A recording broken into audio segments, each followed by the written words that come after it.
Magandang umaga po sa inyong lahat. Ako po si Vin Gutierrez, ang hepe ng LTO Carmonda District Office, kasama ang iba pa mga hepe ng bawat ahensya sa probinsya ng Cavite. Tayo po ngayon ay nandito sa Cafe Agapita upang gawin ang random drug testing para sa ating mga bus drivers. Ito po ay sa katugunan sa direktiba ng ating Pangulo Ferdinand Bongbong Marcos Jr., kaagapay sina Secretary Vince Dizon, Assistant Secretary Vigor Mendoza, sa pangunguna ng ating Regional Director Elmer J. Dicena po ay ating isinasagawa bilang tugon sa direktiba ng ating Pangulo na siguraduhin ang kaligtasan at kaayusan ng lahat ng ating mananakay. Ito po ay upang malaman kung ang ating mga driver at konduktor ng mga pampublikong bus at pribadong bus ay ligtas or hindi gumagamit ng mga ipinagbabawal na gamot.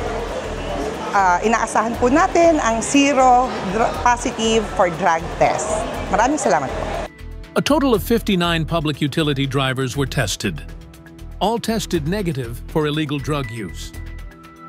Good morning everyone. Kami po ay nasa Cafe Agapita ngayon sa bayan po ng Silang Cavite for the conduct of ating DOTR LTO Oplan Biyaheng Ayos. Ito po yung ginaganap natin ngayon, yung random drug testing for public utility vehicle drivers. Now, kasama po natin ngayon si Sir Robel Purificacion po. Siya po yung operator ng Don Aldrin Bus Liner.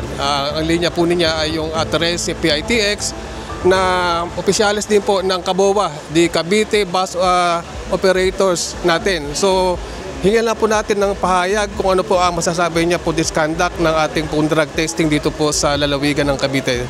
Sir Robel, ano po masasabi natin? Ay, unang-una po, maraming salamat po sa ating Regional Director kay Director Elmer Dicena para po sa magandang proyekto na to. At lalong-lalo na po sa mga kasama natin sa mga chief po ng Cavite, LTO.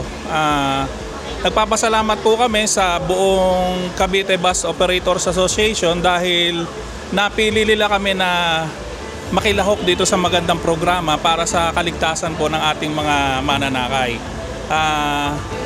Napakaganda po ng programa na to dahil sa project po ng DOTR, sinisiguro nila na walang mga driver ng ating mga PUB ang aabuso at gagamit ng pinagbabawal na droga para po sa kaligtasan ng ating mga mananakay.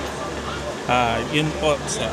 So, yun po, napakinggan po natin si Sir Robel. So, buo po ang suporta ng Cavite Bus Operators natin na ipakita na lahat po ng kanilang driver ay 100% drug-free po sa paggamit ng pinagbabawal na gamot. Again, sa lahat po ng bubuo ng LTO Region 4A, magandang umaga po sa ating lahat. Thank you.